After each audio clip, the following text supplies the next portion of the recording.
अब एक कड़ियल नौजवान इमाम हुसैन के सामने खड़ा है। ये इमाम हसन का बेटा है जिससे सरकारे सकीना की निस्बतें हैं। ये गलत रिवायत है कि मेहंदी लगाई गई और फिर शादी की गई, ये झूठी बात है। किसी किताब में इस तरह की कोई रिवायत नहीं मिलती। आपको इमाम कासिम पर प्यार आता है, आपका मुकद्दर है, उनके नाम की नियाज लगाए। जो इस्लाम नमाज पढ़ने के लिए औरतों को मस्जिद में आने की इजाजत नहीं देता, वो सर पे आग रख के कहीं और जाने की इजाजत कैसे दे। आगे बढ़ता हूँ तेजी के साथ। हजरत इमाम कासिम इमाम हसन के बेटे हैं। किसके बेटे हैं? इमाम हसन के बेटे हैं। और सरकारे रसूल पाक सल्लल्लाहु अलैहि वसल्लम के शहजादे नवासे हजरत इमाम हुसैन के होने वाले दामाद। समझ गए बात?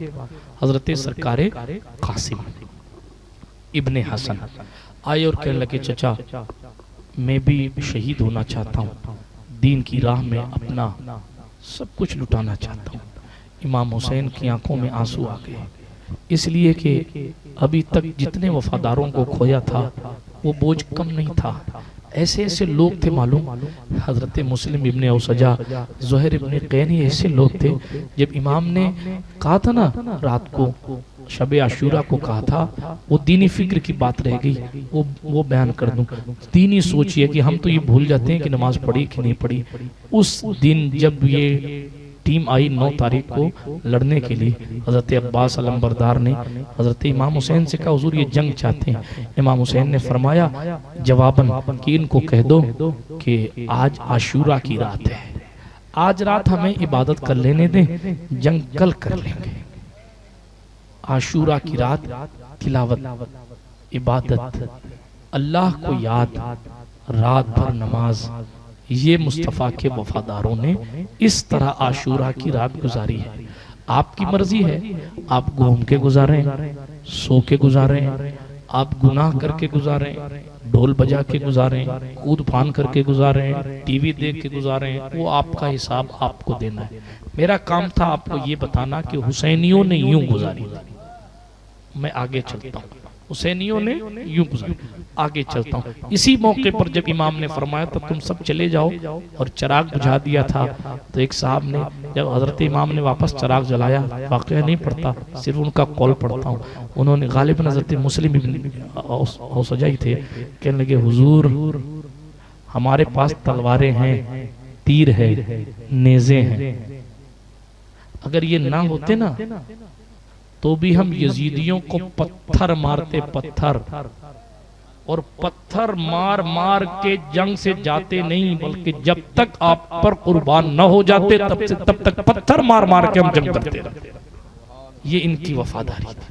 ऐसे लोग थे, इस तरह के वफादार शहीद हो चुके। इमाम की आंखें डबडबा गई, कहने लगे बेटा तू मेरे भाई की निशानी है, मेरे हसन की निशानी है, मैं तुम्हें कैसे यूं खाक और खून में तड़पता देखूं। हजरत इमाम कासिम ने कहा, हुजूर चचा जान, कयामत के मैदान में दादा अली ने पूछा कि मेरा बेटा हुसैन इतनी मुसीबतों में था, कासिम तो अपनी जवानी बचा लाया, तो मैं क्या जवाब दूंगा। हजरत इमाम कासिम ने हजरत इमाम हुसैन से बड़ी अर्जियां लगाई। देखें बेटा बेटा होता है, मगर भतीजे भी चचा को बड़ी उम्र के होने की वजह से बहुत मकबूल होते हैं, और ये उम्र के हिसाब से हजरत मौला अली अकबर से 1 साल या 2 साल बड़े थे हजरत इमाम कासिम इब्ने हसन, और बड़े लंबे कद के थे। यजीदी का बयान है कि शहादत के बाद जब इमाम पाक इनको ले जा रहे थे तो इमाम पाक इनको उठा नहीं पा रहे थे, इतनी लंबाई थी कि इनके पांव जमीन पर घिसड़ रहे थे।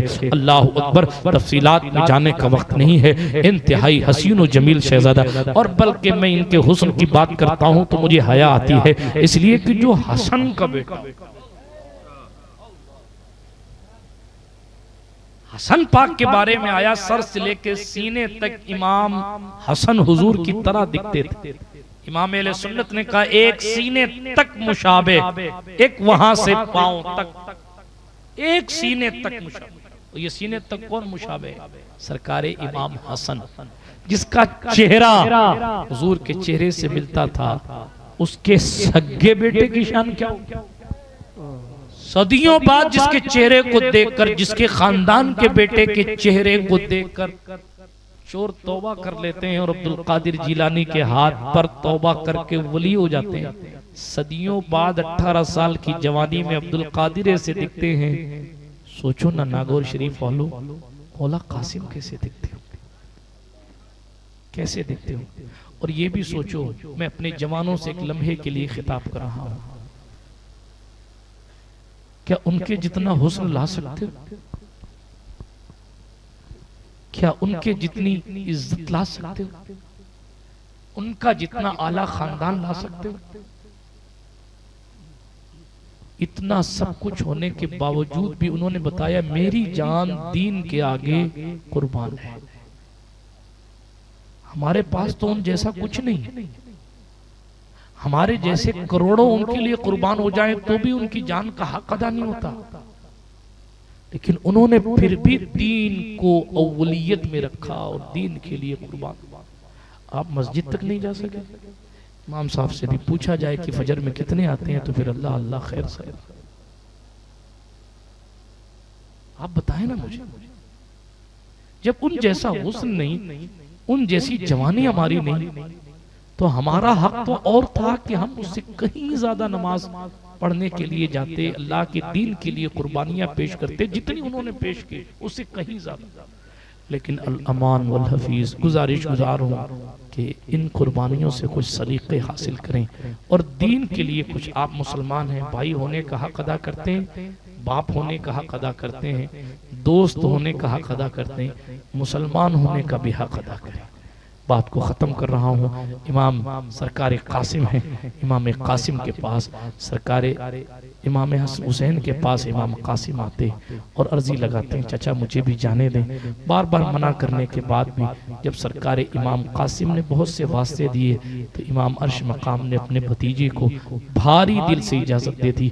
और फिर सरकार इमाम अर्श मकाम अला जद्दी अलैहिस्सलाम ने अपने भतीजे को तैयार होते हुए देखा, सजाया संवारा और उसके बाद करबला के रेगजारों की तरफ रवाना कर दिया। वो 19 साल का कड़ियल जवान, वो हसन इब्ने अली की आंखों का तारा। आप जरा सोचें, आप जरा गौर फरमाएं कि कब्र हसन में क्या हलचल रही होगी। मदीने मुस्तफ़ा से क्या हसन की रूह अनवर मनफ़्स नफीस खुद न चली आई होगी कि करबला में मेरा बेटा आज दूल्हा बनने के लिए नहीं बल्कि शहादत की राह का राही बनने के लिए जा रहा है। अल्लाह अकबर। आज हजरत सुल्तान तारिकीन आंख बंद करते हैं तो उन्हें हुजूर अलैहिस्सलाम की ज़ियारत हो जाया करती थी। गरीब नवाज आंख बंद करते थे, गौसे पाक आंख बंद करते थे तो उन्हें हुजूर की ज़ियारत हो जाती थी। जरा अंदाजा करें, सरकार इमाम अर्श मकाम इमाम हुसैन अला जद्दी अलैहिस्सलाम का भतीजा हसन इब्ने अली का बेटा जब करबला में हाजिर हो रहा होगा तो क्या रूह हसन करबला मोहल्ला में तशरीफ आवर नहीं हो गई होगी? क्या दादी सैयदा ज़हरा की तशरीफ आवरी, अल्लाह समद मौला कासिम की तशरीफ आवरी मैदान कारजार में होती है? लोग कहते हैं इसे कौन लड़ेगा? का ये कौन है? जवाब आया ये अली इब्ने अबू तालिब का पोता है, ये हैदर कर्रार का पोता है, ये हसन की निशानी है, ये हसन इब्ने अली की आंखों का तारा है, ये हुसैन का भतीजा है। कौन लड़ेगा इससे? कोई लड़ने को तैयार नहीं हुआ। अचानक इब्ने साद ने कहा, इब्ने साद ने या शिमर ने कहा, ऐ अरज़क जाना इस जवान से लड़। अरज़क ने कहा मेरी तौहीन करते हो, मैं अकेला कई 100 लोगों से लड़ता हूँ, कई 100 लोगों से अकेला लड़ता हूँ और तुम ये कहते हो कि जाऊं इस जवान से लड़ूं? मैं नहीं जाता लड़ने, ये मेरी शान के खिलाफ है। अलबत्ता मेरे 4 बेटे हैं मैदान में, उनमें से किसी एक को भेज दो। अरज़क का बड़ा बेटा इमाम कासिम के मुकाबले में आया। अली हैदर कर्रार के कछार के शेरे नर ने ऐसी तलवार मारी कि उसका वजूद खत्म कर दिया और उसकी तलवार अपने कब्जे में ले ली, उसकी तलवार अपने कब्जे में ले। भाई का कत्ल होते देख दूसरा भाई दौड़ा और तेजी के साथ इमाम सरकार कासिम पर वार किया। जैसे ही वार किया तो हजरत कासिम ने उसकी तलवार के जोर को संभाला और संभालने के बाद मौला कासिम ने वापस पलटकर जवाब दिया। उसकी भी सवारी जमी दोज हुई और उसका भी वजूद खत्म हुआ। तीसरा भाई आया, तीसरे भाई को भी जहन्नम रसीद किया। 3 बेटों को अरज़क के जब कत्ल कर दिया हजरत इमाम कासिम ने जहन्नम में पहुंचा दिया। अर्ज़क दांत पीसता हुआ खड़ा हुआ, कहा मैं अपने बेटों का बदला लेने के लिए जा रहा हूं। इतने में चौथे बेटे ने कहा अब्बा जी आप ठहरो, जरा मैं भी दो हाथ कर लूं और जरा इसको बताऊं कि मेरे भाइयों के साथ इस तरह पेश आने और उनके साथ ये सलूक करने का क्या जवाब हो सकता है। अर्ज़क का चौथा बेटा भी लड़ने आया। मैं तफसील में नहीं जाता, लेकिन हजरत इमाम कासिम की वो जुर्रत हैदरी थी, वो सरकार हैदर कर्रार का खून था, वो इमाम हसन की आंखों का नूर था कि तलवार लहरा कर एक जर्ब मारी तो अर्ज़क का चौथा बेटा भी जहन्नम रसीद हो गया। अल्लाह अकबर कबीरा। हजरत सरकार इमाम कासिम की इस अंदाज को देखकर अर्ज़क दौड़ता हुआ हाथी की तरह और जमीन पर हाथी की तरह घोड़ा दौड़ाता हुआ आया और कहा जवान अभी तक तूने बहुत से मेरे बेटों को कत्ल कर दिया, आ मैं तुझे बताता हूं कि मौत क्या होती है। हजरत सरकार इमाम कासिम ने तलवार आगे की तो अर्ज़क ने कहा ये तलवार ये तो मेरे बेटे की तलवार है, ये मेरे बेटे की तलवार और अच्छी तलवार थी। उसने कहा 1000 सोने के सिक्कों में ये तलवार खरीदी मैंने और फिर 1000 सोने के सिक्के इसको जहर में बुझाने के लिए खर्चा किए हैं। ये तलवार तुम्हारे पास नहीं रहने दूंगा, मैं अभी ले लेता हूँ। उसने वार करना चाहा।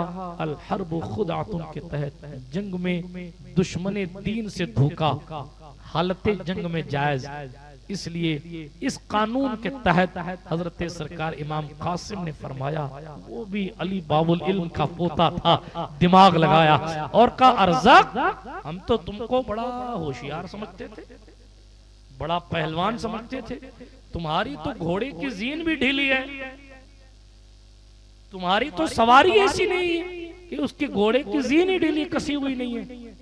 वो झुककर जैसे ही अपने घोड़े की जीन को देखने लगा, इमाम कासिम ने उसी के बेटे की तलवार खींच के उसकी पीठ पे मारी तो उसके 2 टुकड़े करके जमीन पर गिरा। सुभान अल्लाह कहे। ये जुर्रत थी, 3 दिन के प्यासे की ये जुर्रत थी। लेकिन इतनी जंग, आप पैदल चल के सूफी साहब के यहाँ जाए तो हालत खराब हो जाए। उन्होंने इतनों को जहन्नम रसीद किया। प्यास की शिद्दत बढ़ी तो कहा या अम्माहु अल अतश, चचा जान प्यास लगती है। इमाम हुसैन के पास आए, ये आखिरी मुलाकात है, चचा प्यास लग रही है, बहुत प्यासा हूँ। सरकार इमाम अर्श मकाम ने फरमाया भतीजे इंतजार करो, नाना जान हौजे कौसर पे तुम्हारा भी इंतजार कर रहे हैं, मेरा भी इंतजार कर। बाबा हसन से भी मुलाकात होगी, कुछ ही लम्हे की बात। समझाने के बाद सरकार इमाम कासिम वापस पलटे। अब की बार यजीदी फौज ने कहा एक हम एक लड़ेंगे तो फिर मार देगा, इसीलिए कई 100 कुत्ते एक साथ एक शेर पर झपट पड़े और चारों तरफ से तीरों की बरसात होने लगी। वो चेहरा जो इमाम हसन के चेहरे के मुशाबे था, वो खून जो इमाम हसन का खून था, वो करबला की जमीन पर गिरने लगा। 19 साल का ये जवान हजरत इमाम हुसैन की बेटी का होने वाला शौहर, जिससे इमाम की बेटी का मुस्तकबिल वाबस्ता था। इमाम ने बेटी के मुस्तकबिल से समझौता तो किया, लेकिन दीन के नाम पर कोई समझौता नहीं। और चारों तरफ से जब तीर और तलवार की बरसात हुई तो हसन पाक का ये बेटा जमीन पर तशरीफ ले आया और कराहती हुई आवाज से इमाम कासिम ने कहा या अम्माहु अदरिकनी, चचा मेरी खबर लीजिए, अब मुझसे तलवार नहीं उठाई जा रही। इमाम कासिम ने जान से ज्यादा अजीज भतीजे की, इमाम कासिम जान से ज्यादा अजीज भतीजे थे इमाम हुसैन के। भतीजे की कराहती हुई आवाज सुनी। जिन लोगों ने दुश्मनों को पानी पिलाया है, वो भतीजों की कराहती हुई आवाज पर कितने गम और मुसीबत के साथ उठे होंगे, ये उनके सिवा कोई नहीं बयान कर सकता। हज़रत इमाम हुसैन ने फौरन मैदान कारज़ार की तरफ रुख किया। 56 साल के बुढ़ापे में अपने 19 साल के भतीजे को अपनी पुश्त पर लादा इमाम हुसैन, अपनी पुश्त पर उठा नहीं पा रहे थे। घसीटते हुए खींचते हुए पीठ पर जैसे सामान रख के लाने की कोशिश की जाती है। अपनी पीठ पर इमाम कासिम को रखा, लेकिन लंबाई हजरत इमाम कासिम की थी कि उनके पैर मुबारक करबला की जमीन पर अपने निशान छोड़ रहे थे, बल्कि ये ऐलान कर रहे थे कि जीत मेरी ही होगी, इसलिए कि जीतता वो है जो मैदान में खड़ा रहे, हारता वो है जो मैदान खास से मैदान कारजार से भाग जाए। इमाम कासिम ने शहीद होकर अपने तुरबत वहीं बनवाई और ऐलान किया, यजीदियों तुम 22,000 लाओ या 22 करोड़, हम कयामत तक करबला में बैठे हैं, तुम मैदान छोड़कर भागोगे और कोई यजीदी करबला में नजर नहीं आएगा, लेकिन कयामत तक कासिम अपनी तुरबत में तुम्हारे मुकाबले का इंतजार करता रहेगा। सरकार इमाम कासिम की आखिरी सांसें हजरत सरकार इमाम हुसैन पाक की गोद में निकली या मैदान कारजार में निकली। इन्ना लिल्लाहि व इन्ना इलैहि राजिऊन। हसन पाक का ये शहजादा दीन के लिए अपनी जवानी कुर्बान करके चला गया।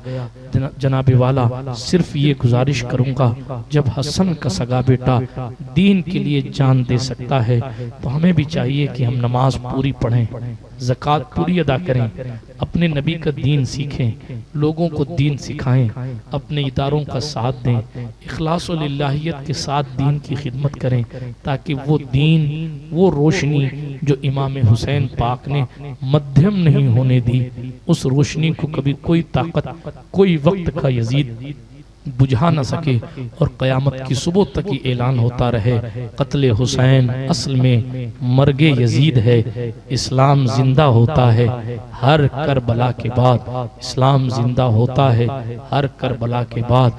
कहने वाले ये कहते रहे हम और आप, जुल्म बेशक मजीद हो जाए, बच्चा बच्चा शहीद हो जाए, हम हुसैनी थे, हुसैनी ही रहेंगे, चाहे सारी दुनिया यजीद हो जाए। बेअदब गुस्ताख फिरके को सुना दे ऐ हसन, यूं कहा करते हैं सुन्नी दास्तान अहले बैत।